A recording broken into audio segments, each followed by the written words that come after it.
اچھے وقت کی ایک خامی ہے کہ جلدی گزر جاتا ہے، اور برے وقت کی اچھی بات یہ ہے کہ ہمیشہ نہیں رہتا۔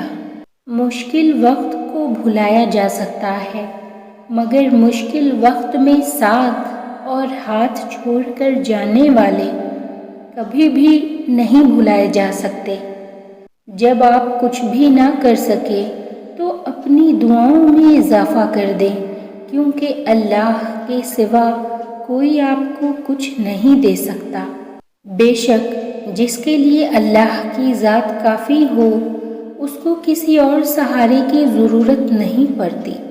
بد نصیبی غریب ہونا نہیں، بد نصیبی بے ایمان ہونا ہے۔ روح کا انسانیت سے خالی ہونا برا ہے۔ کچھ تاریخیں، کچھ دن اور کچھ لمحے ہمیشہ یاد رہتے ہیں۔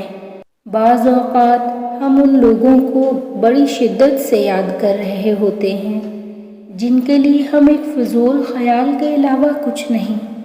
وقت تو گزر ہی جاتا ہے، مگر اس وقت میں اپنوں کی دی گئی تکلیفیں کبھی بھی نہیں بھلائی جا سکتی۔ صبر کا دامن نہیں چھوڑنا۔ وقت بدلے گا، حالات بدلیں گے۔ آنسو کا وزن تو نہیں ہوتا، پھر بھی ان کے گر جانے سے دل ہلکا ضرور ہوتا ہے۔ حضرت علی رضی اللہ تعالیٰ عنہ نے فرمایا، لوگوں کے عیبوں سے اس طرح غافل ہو جاؤ جیسے سوتے وقت تم دنیا سے غافل ہو جاتے ہو۔ انسان چاند پر پہنچ گیا، سمندر کی تہ تک پہنچ گیا، لیکن افسوس انسان انسانیت تک نہ پہنچ سکا۔ بے شک زندگی تھکا دینے والی چیز ہے، اور جب تم تھک جاؤ تو اپنے رب کو یاد کرو، کیونکہ سکون تو صرف اللہ کے ذکر میں ہے۔ کچھ تکلیفیں ہمارا امتحان لینے نہیں بلکہ اپنے ساتھ جڑے لوگوں کی پہچان کروانے آتی ہیں۔ اونچائی حاصل کرنا چاہتے ہو تو باز بنو، دھوکے باز نہیں۔ منزلیں انہی کو ملتی ہیں جن کے سینے میں جان ہوتی ہے۔ پروں سے کچھ نہیں ہوتا، حوصلوں سے اڑان ہوتی ہے۔ پرندہ جب اڑنے کی ٹھان لے تو ہوا کو راستہ دینا ہی پڑتا ہے۔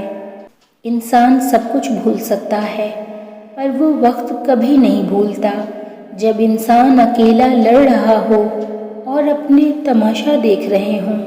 اپنا قیمتی وقت ان لوگوں کو دیں جو برے وقت میں آپ کے کام آتے ہیں۔